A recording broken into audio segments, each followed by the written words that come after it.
The words hit Sheriff Duncan Hayes like a punch to the gut, but it was the sight of the mountain man's hand gripping the shoulder of the orc woman behind him that made Duncan's fingers hover over his holstered pistol. "She's my kin," Kade Rowan said again, his voice low and rough as gravel, and behind him the orc woman's breath caught so sharply that Duncan heard it even over the murmur of the small crowd gathering on the dusty main street of Timber Ridge. Duncan had known Kade for 15 years, ever since the man had arrived in these mountains as a young trapper barely 20 years old, and he had never once heard him claim kinship with anyone, not even his own blood brother who had tried to find him 2 winters back. The orc woman was tall, easily 6 feet, with green skin that caught the afternoon sunlight and turned it into something that reminded Duncan of new spring leaves. Her tusks were small, almost delicate, curving just past her upper lip, and her dark hair was pulled back in a thick braid that fell past her shoulders. She wore rough traveling clothes, a worn leather vest over a simple tunic and trousers, and her hands were bound in front of her with rope that looked far too tight. "Kade," Duncan said carefully, taking in the scene with the practiced eye of a man who had kept the peace in this frontier town for a decade. "You know I cannot just let you walk away with an orc prisoner without explanation. The Hendersons reported their sheep being slaughtered 3 nights running, and Marcus Henderson swears he saw an orc woman near his northern pasture." Kade's jaw tightened, and Duncan noticed the way the mountain man positioned himself more firmly between the orc woman and the growing crowd. "The Hendersons are lying, or they are mistaken. Zara has been with me in my cabin for the past 2 weeks. She could not have killed their sheep." The name landed between them like a stone dropped in still water. Zara. Duncan saw the orc woman's eyes widen slightly, as if she had not expected Kade to speak her name aloud, to give her that small dignity in front of hostile human faces. Her eyes were a striking amber color, bright and wary, like a wild animal that had been cornered too many times to trust an open door. "Your cabin is 2 days' ride from here," Marcus Henderson called out from the crowd, his face red with anger. "How would you know where she was 3 nights ago? You came into town alone yesterday for supplies. She was there," Kade said flatly. "That is all you need to know." Duncan sighed and adjusted his hat, buying himself a moment to think. The situation was delicate. Orcs and humans had been at war for generations before the treaty 5 years back, and that treaty was fragile as spring ice. Most folks in Timber Ridge had lost someone to orc raids in the old days, and trust was not something that grew quickly in soil that bitter. But Kade Rowan was not a liar, and Duncan had learned long ago that the mountain man's word was worth more than most men's sworn oaths. "I need to ask her some questions," Duncan said, making it sound reasonable rather than demanding. "If she has been with you these past weeks, she will be able to answer questions about your cabin, about the area. That will help clear this up." "She does not speak much," Kade said, and Duncan caught something in his voice he had never heard before. Protection. Fierce and absolute. "She has been through enough without being interrogated like a criminal." "Then how do you expect me to prove her innocence?" Duncan asked, spreading his hands. "Marcus has filed a formal complaint. I have to investigate. You know that." The orc woman, Zara, made a small sound, and Kade turned slightly toward her, his expression softening in a way that made Duncan's eyebrows rise. The mountain man had always been harder than the granite cliffs he called home, showing emotion about as often as those rocks shed tears. But now his whole posture shifted, became gentler, as Zara spoke in a low voice that carried the slight accent common to her people. "I can speak," she said, her amber eyes fixing on Duncan with an intensity that made him feel measured and judged. "I will answer your questions, Sheriff." I do not wish to cause trouble for Kade." The way she said his name, careful and precise, as if it were something precious she was afraid of dropping, made Duncan reassess everything he thought he understood about the situation in front of him. This was not a prisoner and captor. This was something else entirely, something that explained the protective fury radiating off Kade like heat from a forge. "Very well," Duncan said, "but not out here in the street. We will go to my office." He raised his voice to address the crowd. "The rest of you go about your business. There is nothing to see here." Marcus Henderson started to protest, but Duncan cut him off with a sharp look. "I said go about your business, Marcus. I will investigate your complaint properly and I will let you know what I find. Until then, I do not want any trouble. Is that clear?" The crowd dispersed slowly, reluctantly, and Duncan gestured toward his office at the end of the street. Kade untied the rope around Zara's wrists with quick, efficient movements, and Duncan noticed the angry red marks the binding had left on her green skin. He also noticed the way Kade's fingers lingered just a moment longer than necessary, and the way Zara's breath hitched again, that same sharp intake of air that spoke of emotions running too deep for words. Inside the office, Duncan poured 3 cups of water from the pitcher by the window and gestured for them to sit. Kade remained standing behind Zara's chair, one hand resting on the back of it, and Duncan filed that observation away with all the others that were painting a picture he had not expected to see today. "Start from the beginning," Duncan said, settling into his own chair behind the desk. "How did you two come to know each other?" Zara's hands folded in her lap, and Duncan noticed the calluses on her palms, the kind that came from hard work and weapon training both. "I was cast out from my clan 4 months ago," she said quietly. "I spoke against our war chief when he wanted to break the treaty and raid human settlements. He called me weak, said I had forgotten what it meant to be orc. My own mother stood with him, and they drove me out into the wilderness with nothing but the clothes I wore and a hunting knife." Duncan listened without interrupting, though the story troubled him. He had heard whispers of orc clans that opposed the treaty, that saw peace as cowardice, but he had not realized the conflict ran so deep that they would exile their own. "I wandered for 2 months," Zara continued, her voice steady but her eyes distant, seeing things Duncan could only imagine. "I lived off the land, avoided both orc and human settlements. I did not know where I belonged anymore. Then the winter came early to the high mountains, and I was caught in a snowstorm without shelter. I thought I would die there, frozen and alone, and part of me thought that would be better than living without a people, without a purpose." Kade's hand tightened on the back of her chair, knuckles going white, and Zara glanced up at him with an expression so vulnerable and grateful that Duncan had to look away, feeling like he was intruding on something private. "Kade found me," Zara said softly. "He was checking his trap lines and heard me trying to start a fire with wood too wet to catch. He could have left me there. He could have shot me as a threat. Instead, he brought me to his cabin, built up his fire until the room was warm enough to thaw my frozen limbs, and gave me hot broth even though I was too weak to hold the cup myself. He held it to my lips and told me to drink, and his voice was kind when I had not heard kindness in so long I had forgotten what it sounded like." Duncan watched Kade's face, saw the way the mountain man's jaw worked as if he were fighting some internal battle, and understanding dawned slowly, inevitably, like sunrise creeping over the peaks.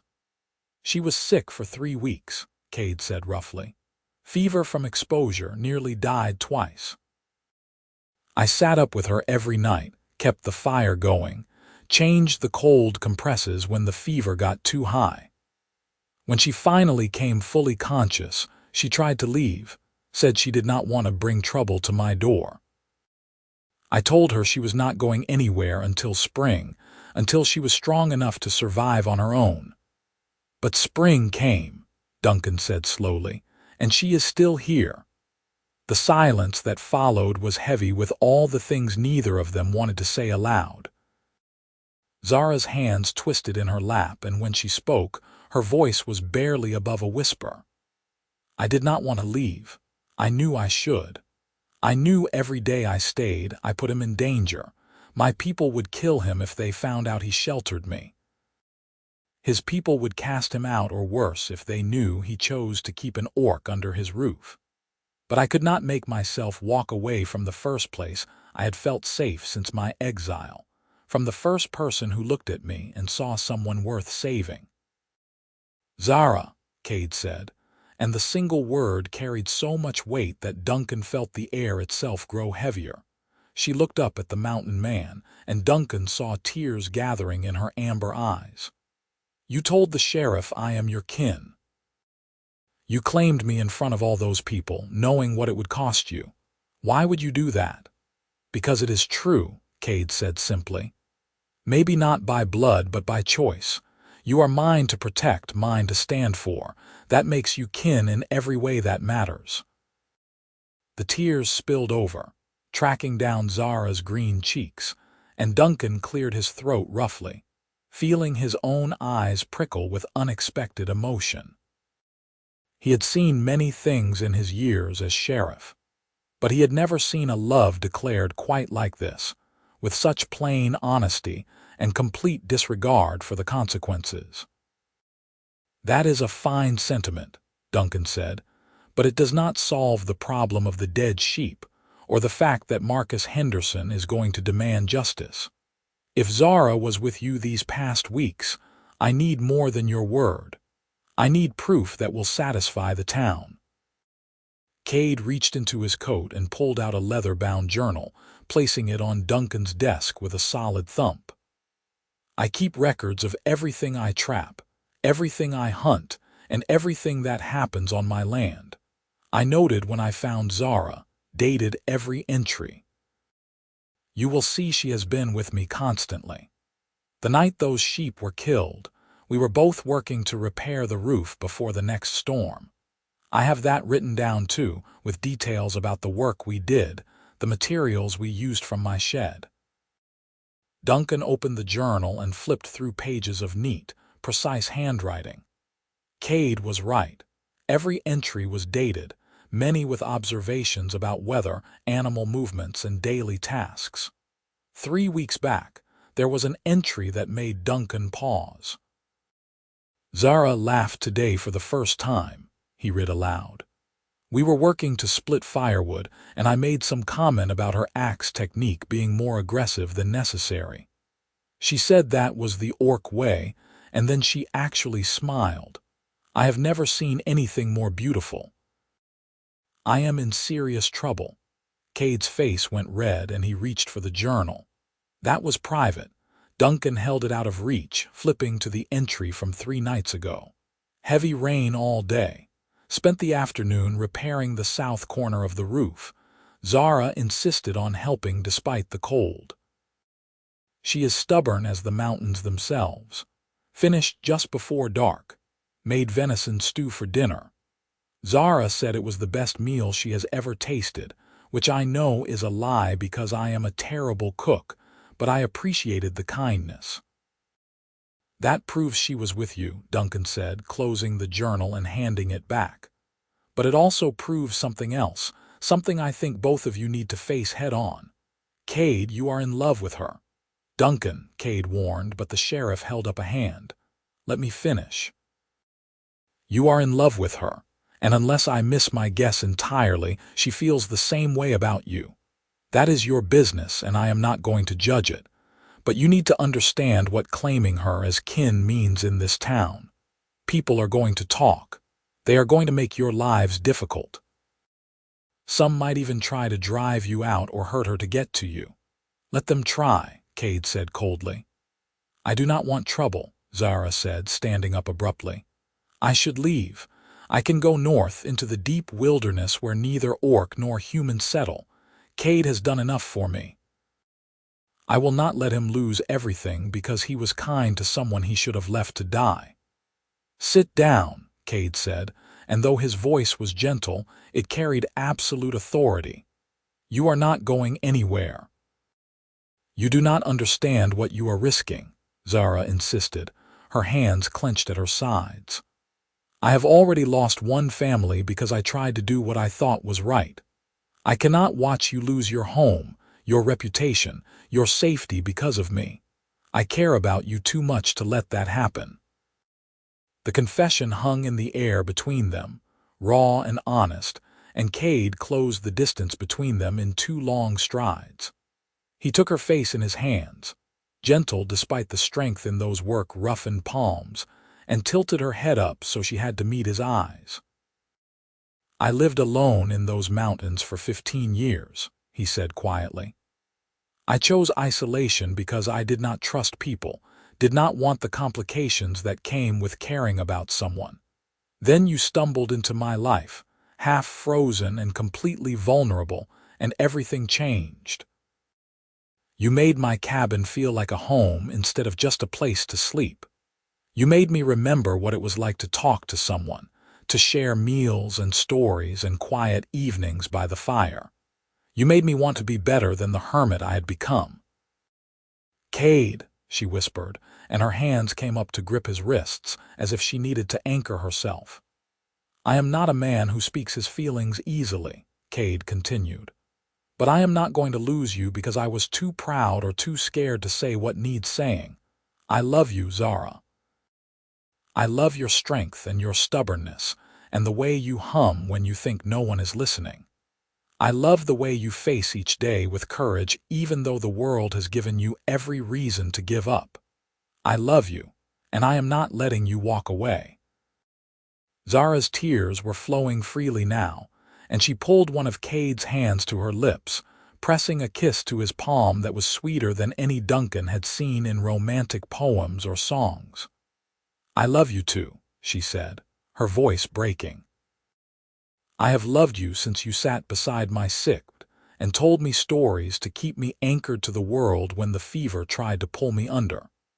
I have loved you since you taught me to fish in the stream behind your cabin and laughed when I fell in trying to catch one with my bare hands.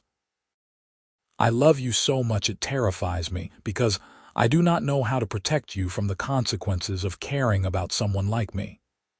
Then let me worry about that, Kade said, and he kissed her, soft and careful, as if she were something infinitely precious that he was afraid of damaging. Duncan cleared his throat, reminding them of his presence, and they broke apart looking slightly dazed. Right, he said. Well, I think we have established that you two care about each other. Now we need to deal with the practical problems. I believe your alibi, and I believe Zara had nothing to do with the Henderson sheep. But that means something else is killing livestock, and I need to find out what before more animals die and more accusations get thrown around. I can help track whatever is doing it, Zara offered immediately. I was one of my clan's best hunters before my exile. If something is hunting in this area, I can find it. That might not be safe, Duncan said. If people see you ranging around their properties, they might shoot first and ask questions later. Then I will go with her, Kade said. We will track together. You know I am the best tracker in 3 territories, Duncan. If there is a predator taking sheep, we will find it. Duncan considered this, weighing the risks against the benefits. Having Kade and Zara solve the problem themselves would go a long way toward proving Zara's innocence and good intentions to the town. On the other hand, it put them both in potential danger, not just from whatever was killing the livestock, but from frightened, prejudiced humans who might see an orc as target practice. All right, he said finally, but I want you to check in with me every day. If you find the real culprit, you bring evidence back here before you do anything else. Understood, Kade nodded, and Zara touched her hand to her heart in what Duncan recognized as an orc gesture of honor and agreement. We will find what is hunting in the night, she said. And we will prove that not all danger comes on green skin with tusks.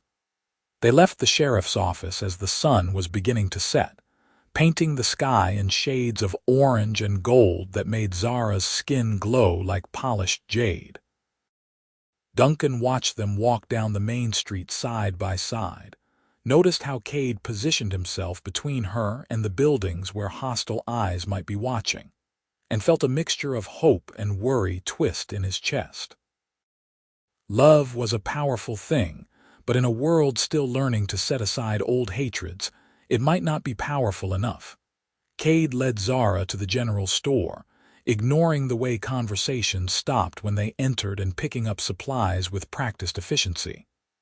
Flour, salt, dried beans, coffee. He added a few luxuries, a small bag of sugar, a tin of peaches, and when Zara picked up a ribbon the color of autumn leaves and looked at it with poorly concealed longing, he took it from her hands and added it to the pile. "You do not have to," she murmured. "I want to," he said simply. And the shopkeeper, an older woman named Mrs. Chen who had known Kade since he first arrived in these mountains, rang up the purchase without comment, though her sharp eyes missed nothing. "That will be $8.30, she said, and when Kade counted out the money she added in a lower voice, "People are going to make trouble for you, Kade Rowan. You know that, do you not?" "I know," Kade said, meeting her eyes steadily. "I do not care, Mrs." Chen glanced at Zara, who stood straight and proud despite the obvious discomfort of being the subject of so many suspicious stares. "She must be something special." "She is everything," Kade said, and he picked up the supplies and held the door open for Zara, ushering her out into the evening air. They rode out of town as the first stars were appearing, Zara riding behind Kade on his sturdy mountain horse since she had arrived on foot and bound. She wrapped her arms around his waist, and he felt the way she pressed her forehead against his back, seeking comfort and reassurance. "Are you all right?" he asked quietly. "I will be," she said. "Being in that town, feeling all those eyes on me, all that hatred and fear, it reminded me of the last days with my clan when they looked at me like I had betrayed everything they held sacred." "You spoke truth to power," Kade said. "That takes courage, not betrayal. My people do not see it that way. They believe strength is everything, and they see peace as weakness. When I argued for the treaty, for learning to coexist with humans rather than fighting endless wars, they said I had been corrupted, that I thought like a human instead of an orc." Kade was quiet for a moment, guiding his horse along the familiar trail that led up into the mountains. "Maybe thinking like a human is not such a terrible thing," he said finally. "Maybe it just means you are able to see people as individuals instead of as enemies. That seems wise to me, not weak." Zara's arms tightened around him. "You are the first human I ever really knew, Kade. Before you, they were just the enemy, faceless and threatening. Now I look at them and I see people with families and hopes and fears just like my own.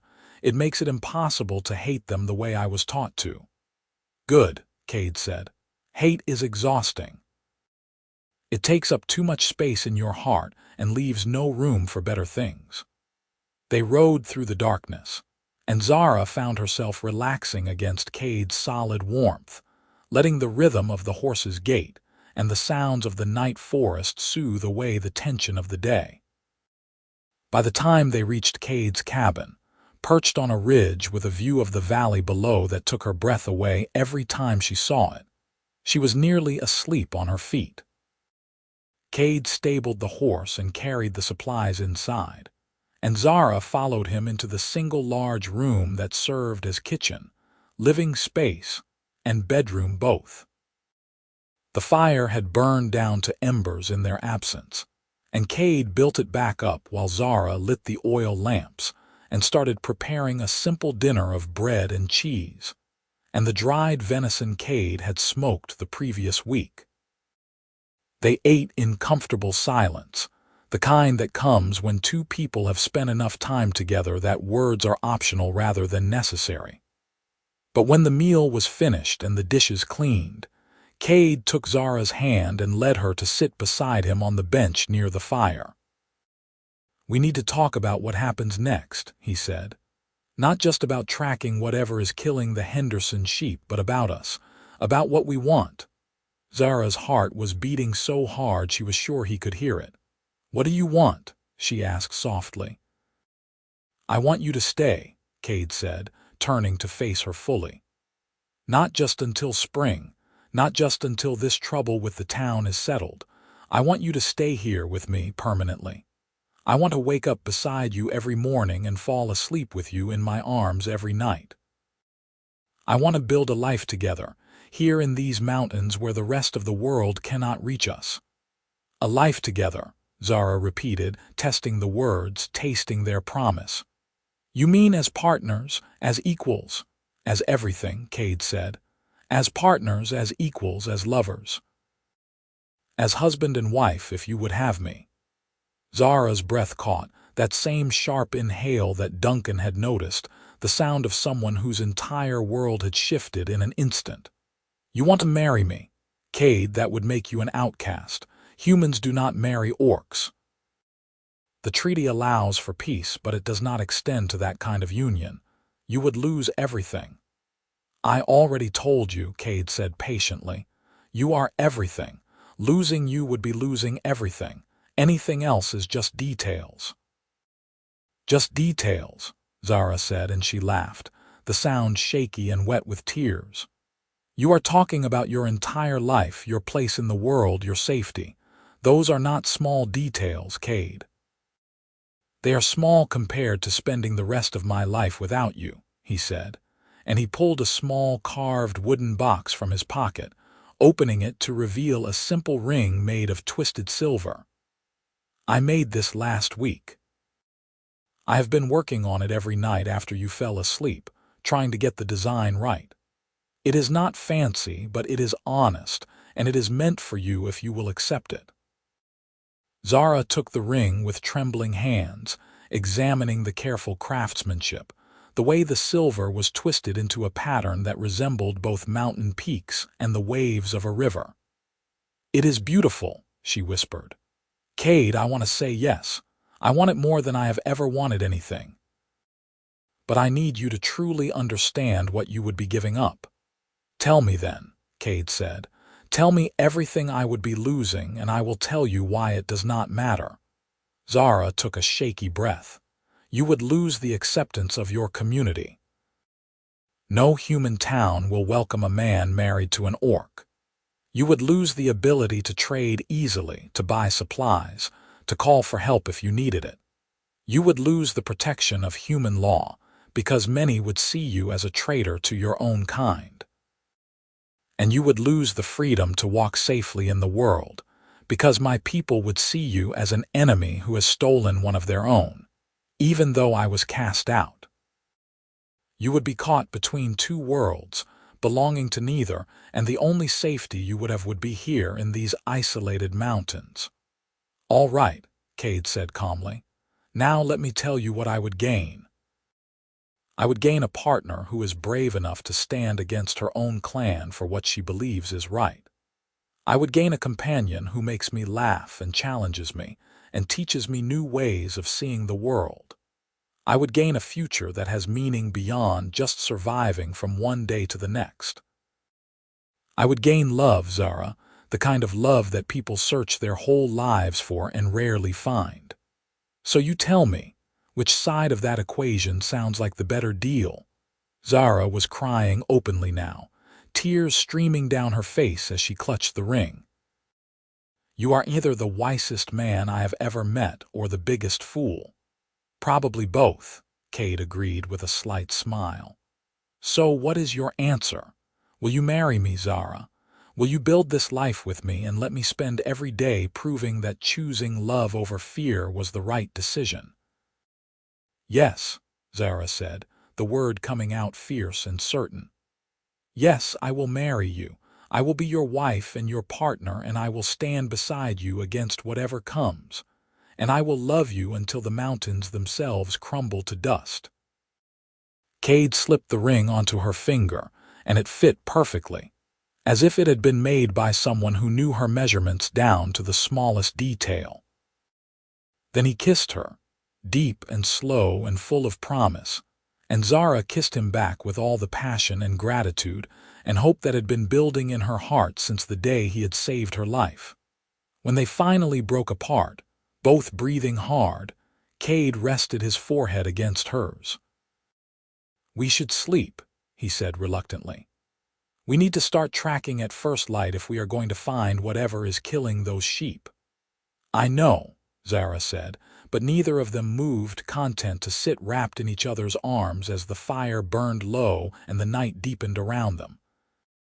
They rose before dawn, eating a quick breakfast of oatmeal and coffee before setting out on foot. Kade carried his rifle and a long hunting knife, while Zara wore the weapons she had kept hidden during her journey to town. A short bow and a quiver of arrows slung across her back, a pair of throwing axes at her belt. In her element, dressed for hunting and moving through the forest with the silent grace that was her birthright, she looked dangerous and magnificent. And Kade found himself grateful beyond measure that she had chosen to share her strength with him rather than turn it against him. They reached the Henderson property by mid-morning, approaching from the north to examine the pasture where Marcus claimed to have seen Zara. The grass was churned up in places, and there were indeed signs of sheep being killed, blood spatters and scraps of wool caught on the fence posts. But as Zara knelt to examine the tracks, her expression grew puzzled. "These are not orc tracks," she said, pointing to the deep gouges in the soft earth. "Look at the claw marks, too long, too curved, and the gait is wrong. Whatever made these tracks was running on 4 legs, not 2. Kade crouched beside her, studying the evidence with the practiced eye of a man who had spent most of his adult life reading the stories written in dirt and stone and bent grass. "You are right. These are predator tracks, something big, bigger than a wolf. A bear," Zara suggested, but Kade shook his head. "Wrong shape for bear claws. And bears do not usually hunt sheep like this, taking one animal and leaving the rest scattered and terrified. This is something else, something that hunts for sport as much as food." They followed the tracks north, into the dense forest that marked the boundary between settled land and true wilderness. The trail was clear at first, the creature making no attempt to hide its passage, but as they moved deeper into the trees, the signs became more subtle. Broken twigs, disturbed leaf litter, the faint scent of something wild and wrong that made the hair on the back of Kade's neck stand up. "I know this smell," Zara said quietly, her hand moving to one of her throwing axes. "We have stories, old legends from before the wars with humans. Stories of creatures that came from the deep places of the world, monsters that even orcs feared." "What kind of creatures?" Kade asked, his hand tightening on his rifle. "We call them shadow cats," Zara said. "Big as bears, fast as lightning, with claws like knives and a hunger that is never satisfied. They are smart, too smart, and they hunt for pleasure as much as survival. My grandmother told me they were extinct, killed off generations ago because they threatened both orc and human settlements. But these tracks, this scent, it matches the descriptions from the old stories. If they were supposed to be extinct and one is here now, that means something drove it out of wherever it was hiding," Kade said grimly. "Something deeper in the mountains, something that scared it enough to risk coming close to human territory." They pressed on, moving more cautiously now, and by early afternoon they found the shadow cat's den, a cave set into the side of a steep ravine. Bones littered the entrance, some fresh, some picked clean by scavengers. Sheep bones, deer bones, and other remains that might have been smaller predators that had wandered too close. "It is sleeping," Zara whispered, pointing to the dark interior of the cave where they could just make out a massive shape, black fur rippling with each breath. "We could kill it now while it is vulnerable, or we could drive it deeper into the mountains, away from the settlements," Kade said. "Killing should be a last resort." Zara looked at him with an expression that was part exasperation, part admiration. "You are too kind for your own good, Kade Rowan. Most humans would shoot first and feel no guilt about it." "I am not most humans," Kade said, "and you are not most orcs. Maybe that is why we understand each other." They spent the next hour gathering dry branches and dead wood, piling it strategically around the cave entrance. Then Kade pulled out his flint and steel, and they lit the kindling, feeding the flames until they had a roaring fire that sent smoke billowing into the cave. The shadow cat woke with a roar that shook the trees, a sound of pure fury and primal rage, and came charging out of the cave with eyes that glowed green in the daylight and claws extended like scythes. Zara loosed an arrow that caught the creature in the shoulder, not a killing shot but enough to sting and anger it further. Kade fired his rifle, the bullet grazing the shadow cat's flank, and the creature wheeled toward them with a snarl that showed teeth longer than Kade's fingers. But then another arrow took it in the other shoulder, and Kade fired again, and the shadow cat seemed to realize it was outnumbered and outmatched. With one final roar of defiance, it turned and fled deeper into the mountains, leaving a trail of blood that would be easy to follow if they needed to confirm it had truly left the area. They waited until the sounds of the creature's passage had faded completely, then stamped out the fire and examined the cave. Inside, they found more evidence of the shadow cat's kills, including scraps of wool that matched the Henderson sheep and the remains of several deer. Kade gathered samples, bundling them carefully to bring back to Duncan as proof of what they had found. "We should make sure it is really gone," Zara said. "Follow the blood trail for a few miles, confirm it is heading away from settled lands." They tracked the shadow cat for the rest of the afternoon, following the blood and broken vegetation until they were high in the peaks where the air was thin and cold. The trail led to a narrow pass between two mountains, and beyond that pass, the creature's tracks turned east, toward the deep wilderness where neither human nor orc claimed territory. "It will not come back," Zara said with certainty. "It is injured and frightened, and it will find new hunting grounds far from anything that might threaten it again." "Good," Kade said, and they turned back toward home, satisfied that they had solved the mystery of the dead sheep without having to kill a creature that was only following its nature.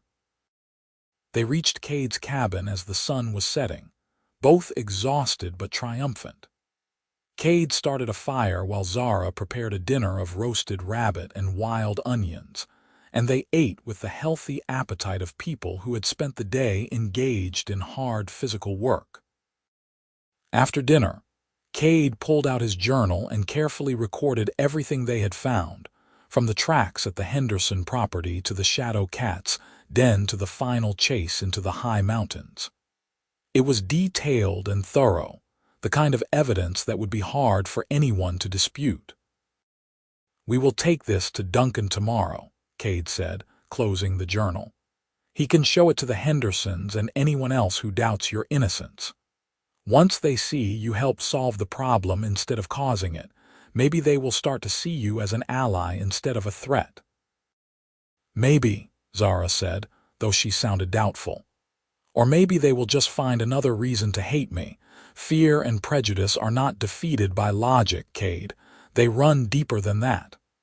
"Then we will fight them with patience and time," Kade said.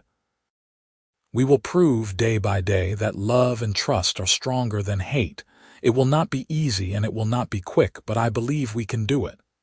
Zara smiled, tired but genuine. "You have more faith in people than I do." "I have faith in us," Kade corrected. "That is all we need." They rode into Timber Ridge the next morning, both sitting tall despite the nervous anticipation that had them both on edge. Duncan was in his office, and when Kade presented him with the journal and the physical evidence they had collected, the sheriff read through everything with growing satisfaction. "This is exactly what I needed," Duncan said. "The tracks, the den, even the samples of wool and fur. This proves beyond any doubt that it was the shadow cat killing the Henderson sheep, not Zara. Well done, both of you." "Will you tell Marcus Henderson?" Zara asked. "I will do better than that," Duncan said. "I am calling a town meeting for this evening. You will both be there, and you will present your findings to the whole community. Let them see the evidence with their own eyes, hear your account firsthand.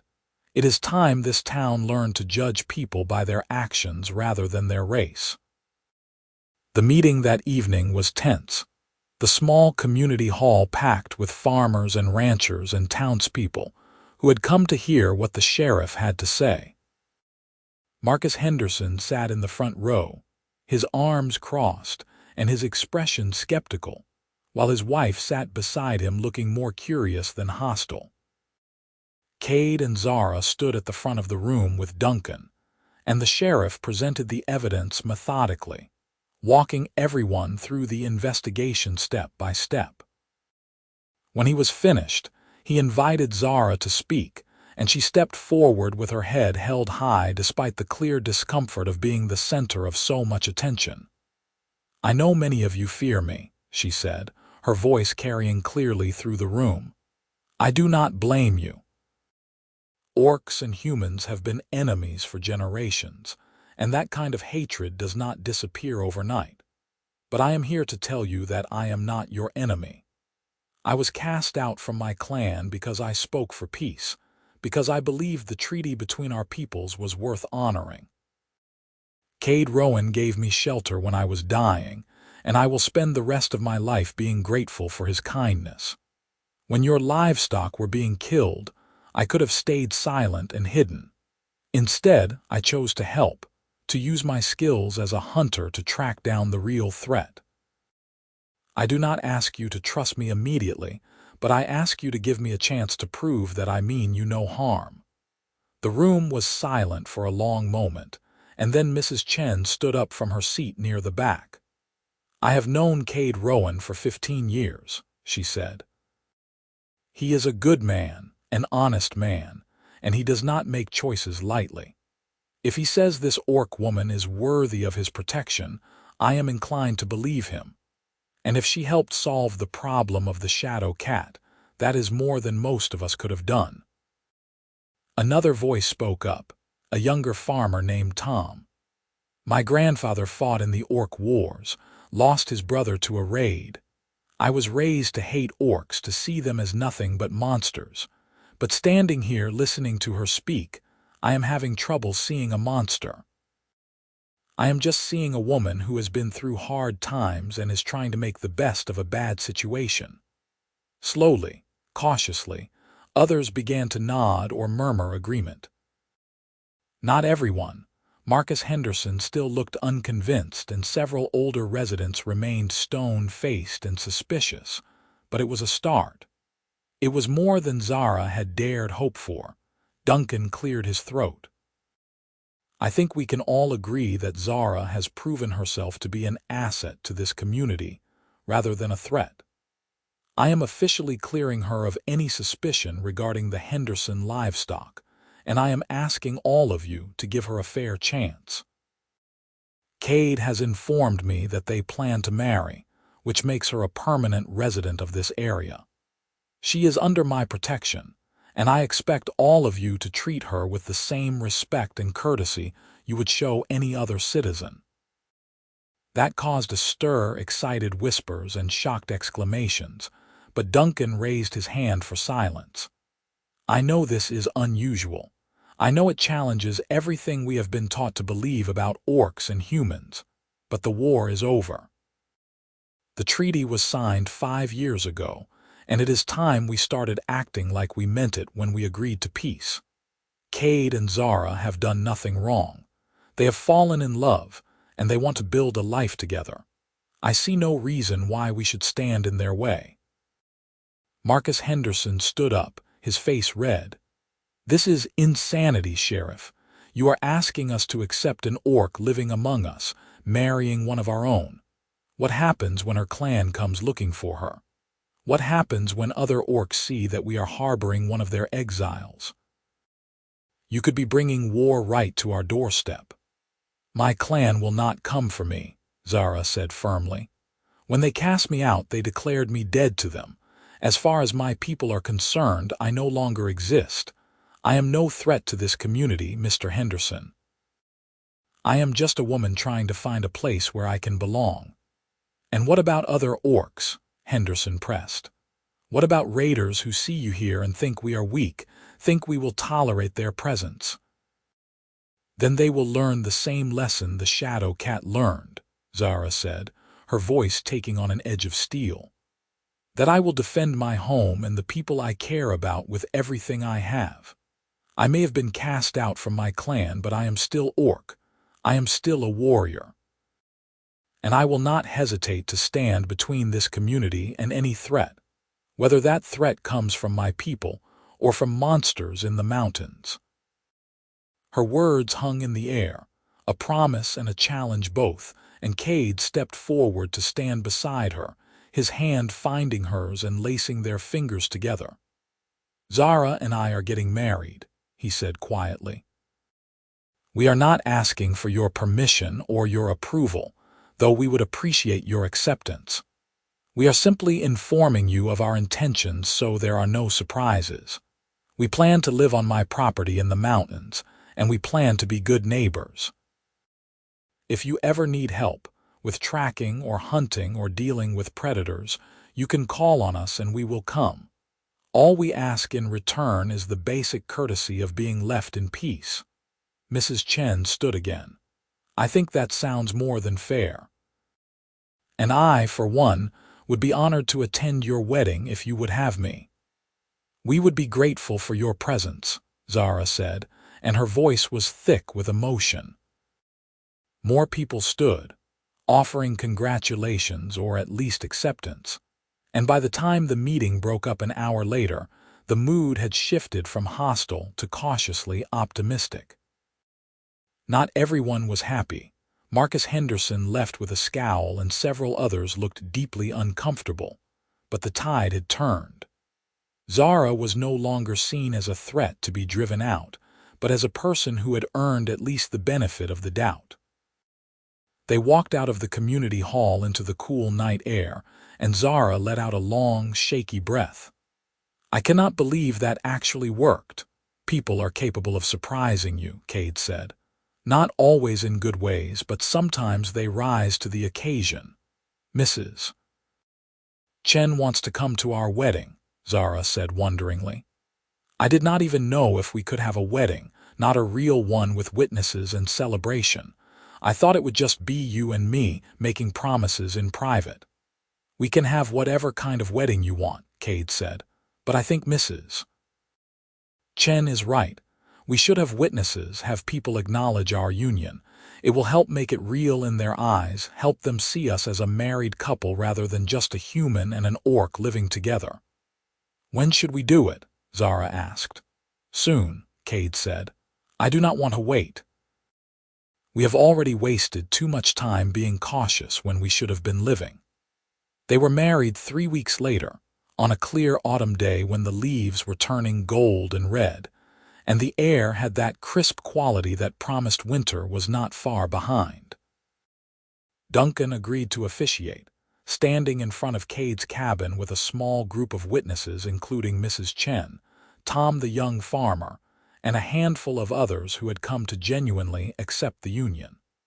Zara wore a simple dress that Mrs. Chen had helped her make, green fabric that brought out the jade tones in her skin, and she had woven the autumn-colored ribbon Kade had bought her through her braided hair. Kade wore his best clothes, a clean shirt and pants that he had pressed carefully, and he had trimmed his beard and combed his hair until Zara had laughed and told him he looked almost civilized. But when she walked out of the cabin to join him in front of their small audience, his breath caught, and he forgot how to speak for a moment, struck speechless by how beautiful she looked with the afternoon sunlight turning her into something that seemed almost magical. Duncan spoke about love and commitment, about the courage it took to build a life together in a world that was not always kind or fair. He spoke about the treaty between their peoples, and how Kade and Zara were living proof that peace was not just possible but worth fighting for. Then he invited them to speak their vows. Kade went first, taking Zara's hands in his. "I vow to stand beside you through whatever comes, in joy and in hardship, in peace and in conflict. I vow to protect you, to honor you, to choose you every single day for the rest of my life. You have made me better than I was, happier than I ever thought I could be, and I promise to spend every day trying to give you even a fraction of what you have given me." Zara's voice was steady despite the tears on her cheeks. "I vow to be your partner in all things, to bring my strength to our union and accept yours in return. I vow to build a home with you, to create a life that honors both of our peoples and shows that love can bridge any divide. You saved me when I was lost and dying, and I promise to spend the rest of my life being worthy of that salvation, being worthy of your love." Duncan pronounced them husband and wife, and Kade kissed Zara as their small audience cheered and clapped. Mrs. Chen had brought a cake, simple but sweet, and they shared it along with hard cider and stories as the sun set and the stars came out overhead. It was not a grand celebration, but it was real and honest and full of warmth, and Zara thought her heart might burst from the happiness of being surrounded by people who had chosen to accept her rather than fear her. When the last guests had left and they were finally alone, Kade carried Zara over the threshold of the cabin in the traditional human custom, and she laughed and wrapped her arms around his neck as he set her gently on their bed. "We are married," she said, as if testing the words. "We are married," Kade confirmed. "You are my wife and I am your husband, and nothing can change that now." "I love you," Zara said. "I will love you until the stars burn out and the world ends." "I love you too," Kade said, "and I intend to make sure you never regret choosing me." "Never," Zara promised. "Not for a single moment." They made love that night with a tenderness and passion that left them both shaking. And afterwards, they lay tangled together under the quilts, listening to the wind whisper through the pines outside and feeling more at peace than either had ever been. The first winter of their marriage was hard but good. Snow fell thick in the mountains, isolating them for weeks at a time, but they did not mind the solitude. Zara learned to make bread the way Kade's mother had taught him years ago, and Kade learned to cook the spiced stews that Zara remembered from her childhood. They spent long evenings by the fire, talking and laughing and simply being together, and Zara thought that this must be what true happiness felt like, this quiet contentment that had nothing to do with grand gestures or dramatic declarations.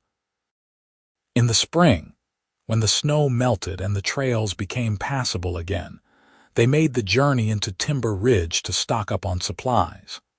The reception they received was warmer than it had been before, people nodding greetings or even stopping to chat about the weather or the state of the roads. Marcus Henderson still avoided them, but his wife Mary stopped Zara in the street one day and asked quietly if Zara might be willing to help track down a fox that had been raiding their chicken coop. "I would be happy to help," Zara said, surprised and pleased by the request. She spent an afternoon hunting the fox, tracking it back to its den, and setting a humane trap that would let the Hendersons relocate the animal rather than kill it. Mary was grateful, insisting on paying Zara for her time, and word spread through the community that the orc woman was not just harmless but useful. More requests for help came in that summer. A rancher needed someone to track a cougar that was threatening his cattle. A farmer wanted advice on how to keep deer from destroying his crops. Each time, Zara responded with patience and skill, and each time her reputation grew a little stronger, her acceptance a little more secure. By the time their first anniversary arrived, Zara had become a respected member of the community, known for her tracking skills and her willingness to help anyone who asked. Kade watched with quiet pride as his wife, who had once been cast out and left to die, built a new life and a new identity as someone valued and needed. "You have come so far," he told her one evening as they sat on the porch of their cabin, watching the sunset paint the valley below in shades of purple and gold. "We have come so far," Zara corrected. "I could not have done any of this without you, Kade. You gave me a reason to keep living when I thought I had none. You gave me a home and a purpose and a love that I never dreamed I could have." "And you gave me the same," Kade said, pulling her close. "Before you, I was just existing, going through the motions without really living. Now every day feels like a gift." "I am with child," Zara said suddenly, the words spilling out before she could second-guess herself. Kade went very still. "You are sure?" "I am sure," Zara said. "I have been certain for 2 weeks, but I was afraid to tell you. I did not know how you would feel about having a child who is part orc, part human. Such unions are rare, and the children they produce are often seen as neither one thing nor the other, belonging to no people." "Then our child will belong to us," Kade said fiercely. "And to this community which we have worked so hard to make our home. And they will be loved, Zara. So incredibly loved, I promise you that."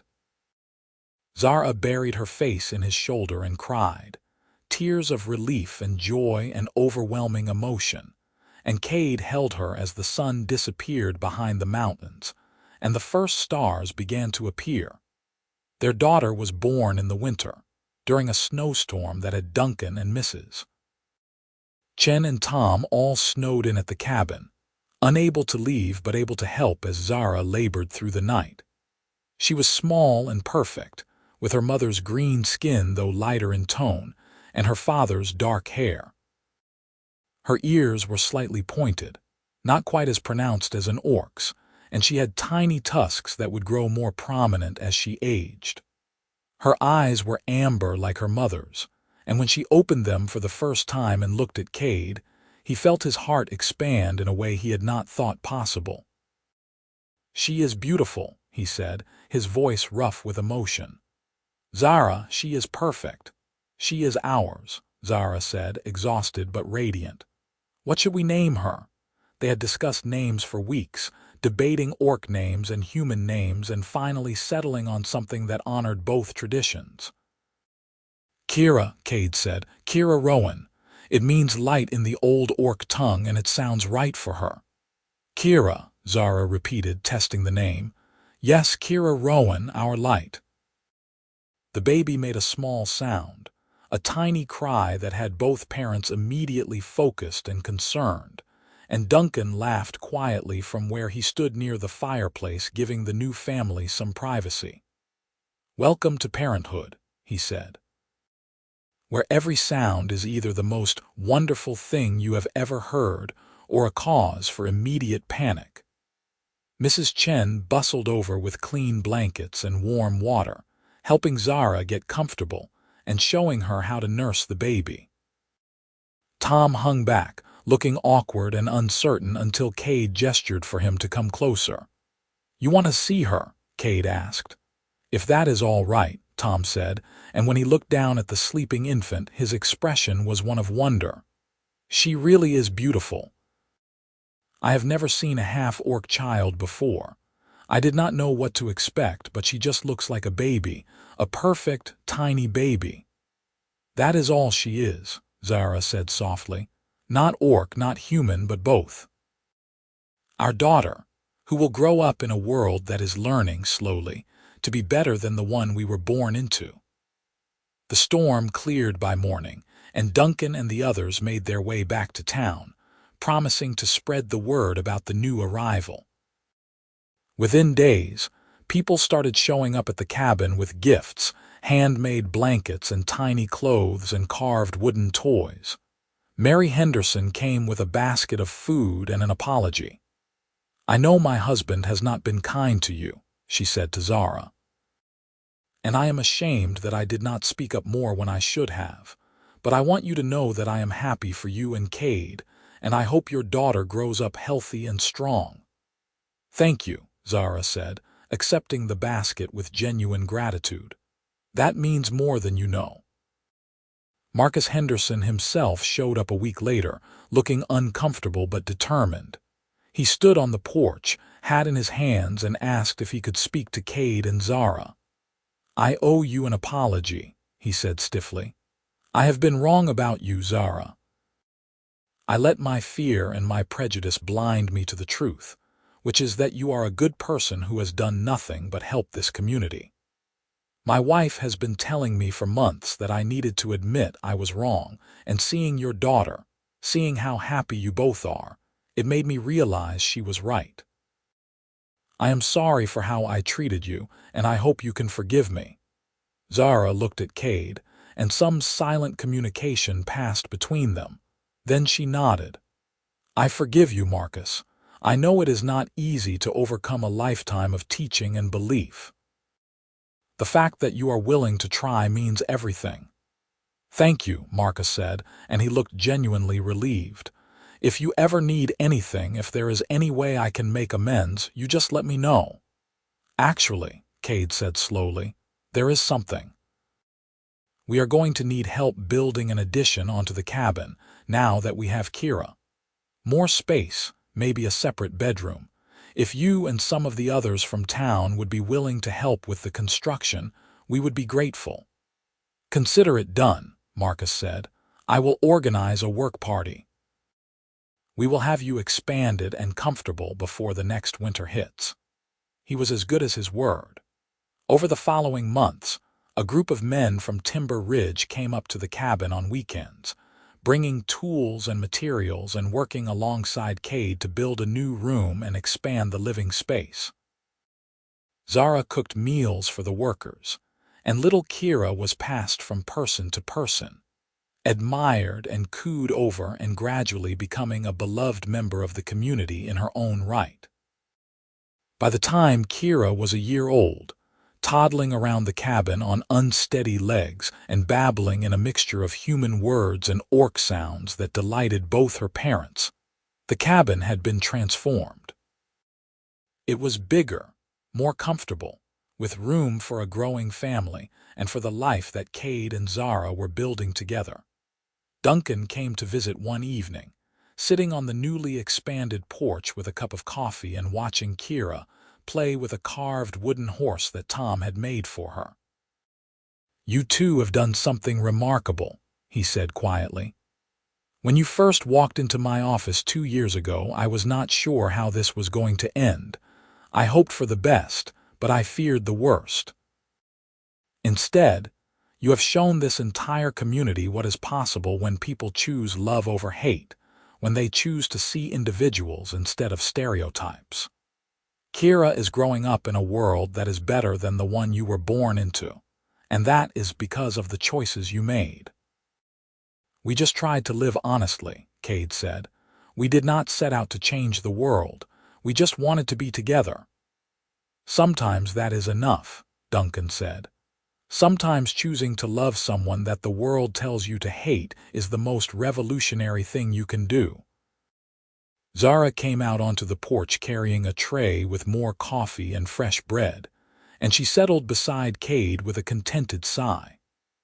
Kira toddled over and climbed into her mother's lap, and the four of them sat in comfortable silence, watching the sun set over the mountains that had become home. "I never thought I would have this," Zara said eventually. "When I was cast out from my clan, I thought my life was over. I thought I would die alone and forgotten, that I would never have a family or a purpose again. But now I have everything I never dared hope for. A husband who loves me, a daughter who is the light of my life, a community that has accepted us. It feels like a dream." "It is not a dream," Kade said, wrapping his arm around her shoulders.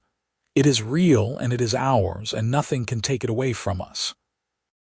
"Nothing," Zara agreed, and she kissed him softly while Kira giggled and Duncan smiled, and the stars began to appear overhead, bright and constant and full of promise.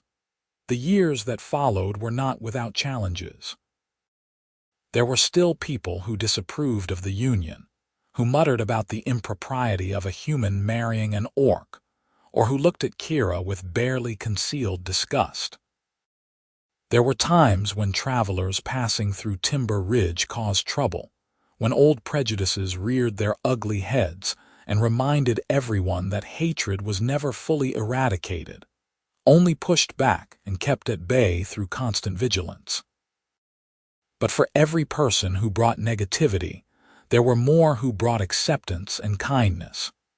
Kira grew up surrounded by people who loved her, who saw her mixed heritage as something beautiful rather than shameful. She learned to track from her mother and to work wood from her father, and she had her mother's fierce independence and her father's quiet strength. When Kira was 5, a group of orc traders came through the region, the first orcs most people in Timber Ridge had seen since the treaty. They were wary, expecting hostility, but they were met with cautious courtesy instead. Duncan invited them to rest in the town for a few days, and Zara brought Kira to meet them, wanting her daughter to know both sides of her heritage. The orc traders were fascinated by Kira, by the idea of a child who was both orc and human, and one of the older traders, a woman named Targa, took Zara aside. "You were cast out," Targa said. "It was not a question." "I was," Zara confirmed, "for speaking against the war, for wanting peace." "Many of us felt the same," Targa said quietly, "but we did not have your courage to speak aloud. The war chiefs are losing their power slowly. The younger generation does not remember the old wars, does not carry the old hatreds. They see the treaty as an opportunity rather than a surrender. Your daughter, children like her, they are the future. They are proof that our peoples can coexist, can even create something new together." "I hope you are right," Zara said. "I want Kira to grow up in a world where she does not have to choose between her human side and her orc side, where she can simply be herself." "That world is coming," Targa said. "Slowly, but it is coming, and you and your husband, you are helping to build it." The traders left after a few days, but their visit had a lasting impact on Timber Ridge. People who had never interacted with orcs before realized that they were not so different from humans, that they had families and hopes and dreams just like anyone else. The fear that had been so prevalent began to fade, replaced by curiosity and cautious friendship. When Kira was 7, Zara gave birth to their second child, a son they named Chiron. He had his father's lighter skin tone, though with a faint greenish tint, and his mother's tusks and pointed ears. He was bigger than Kira had been, louder and more demanding, and he kept both parents running from dawn to dusk.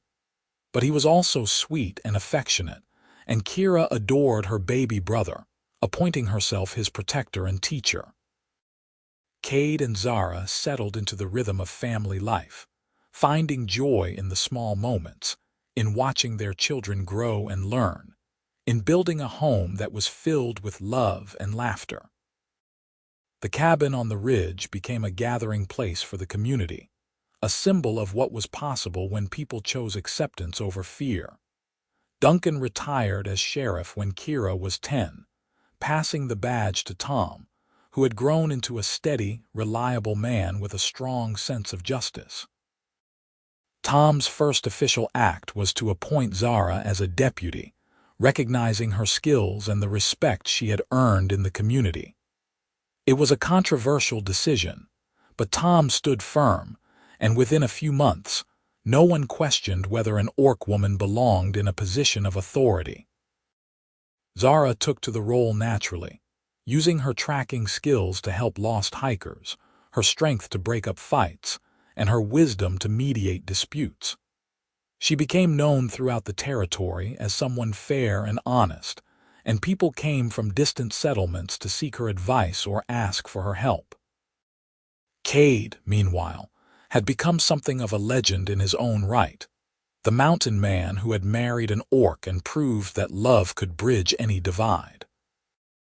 Younger couples, both human and orc, sought him out for advice on how to navigate mixed relationships, how to handle prejudice, how to build a life together in a world that did not always approve.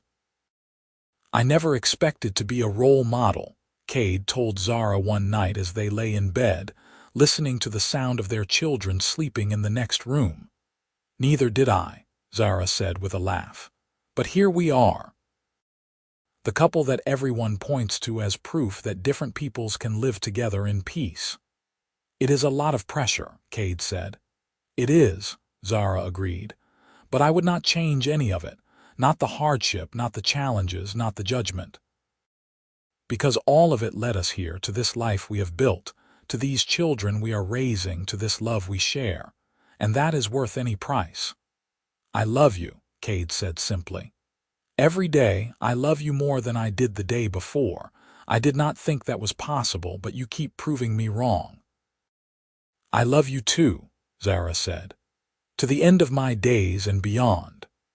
They fell asleep wrapped in each other's arms, content and at peace, and outside the window, the mountains stood eternal and unchanging, silent witnesses to the power of love to transform the world. When Kira was 15, she announced that she wanted to become a ranger, to travel the territories and help keep the peace between human and orc settlements. Zara was proud but worried, knowing the dangers that still existed for someone of mixed heritage, but Kade supported their daughter's decision. "She has your courage and my stubbornness," he said to Zara. "She will be fine, more than fine, she will be extraordinary." He was right. Kira trained hard, learning everything her parents could teach her and more besides. And when she turned 18, she set out on her own, traveling from settlement to settlement, mediating disputes, tracking criminals, and generally being a force for good in a world that still needed people willing to fight for justice and peace. Chiron, meanwhile, chose a different path. He was gifted with his hands, able to craft anything from wood or metal, and he became an apprentice to the town blacksmith, learning to make tools and weapons and beautiful things that brought joy to those who owned them. He was quieter than his sister, more content to stay close to home, but he had his mother's fierce loyalty and his father's steady heart. Kade and Zara grew older together, their hair turning gray, their bodies acquiring the aches and pains that came with age, but their love never diminishing. They watched their children grow and succeed. They welcomed grandchildren into their lives when Kira married a human ranger, and Chiron married an orc craft worker from a neighboring settlement. And they took satisfaction in knowing that the world was indeed changing, becoming more accepting and more peaceful. On their 30th wedding anniversary, the entire community of Timber Ridge threw them a celebration, a huge gathering with food and music and dancing that lasted well into the night. People came from all over the territory, humans and orcs alike, to honor the couple that had shown them all what was possible.